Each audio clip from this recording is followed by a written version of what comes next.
So, kamusta na mga idol guys? So, to update tayo ngayon pero bago tayong magpatuloy, palike and subscribe naman po bilang suporta sa ating YouTube channel. Kai Sotto, so far so good. Gumaganda ang performance simula na maglaro siya dito nga po sa kupunan ng Yokohama B Corsairs.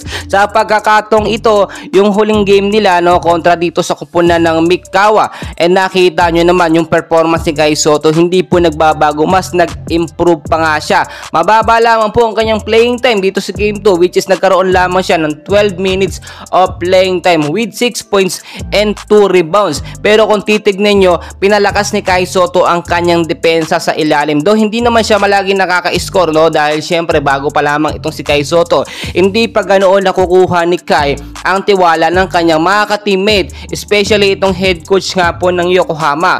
Pero alam naman natin, may tiwala sila sa magagawa ni Kai Sotto, especially sa depensa nga po na ipinapakita ng ating pambato na si Kai Sotto. Sa game 1 kontra sa kupunan ng Mikawa, panalo po sila doon dahil sa magandang depensa at talagang opensa nitong si Kai Sotto. Pero dito sa game 2 ay talagang natambakan sila. Bakit kamo? Dahil kung makikita po ninyo, si Kai Sotto hindi naman talaga nagagamit pa ng maayos. Hindi ipinapasok sa first 5. Mahina ang depensa ng Yokohama dito sa first and second half ng game. Si Kai Sotto kapag mga alanganing oras lang ipinapasok. Pero kahit magkagayon man, nakakagawa si Kai Sotto ng malakas na depensa, nakakapuntos, yun yung nagpapahirap sa kanilang kalaban para tumaas ang kanilang kalamangan. Dahil nga etong si Kai Sotto, kababalik lamang nagkaroon siya ng debut game at talagang magkasunod na game yan. Nag-a-adjust pa ngayon, nasa adjustment system pa itong ating pambato na si Kai Sotto. Hindi natin dapat itong madalin. Ayon na rin po sa ating mga nakakuhang source,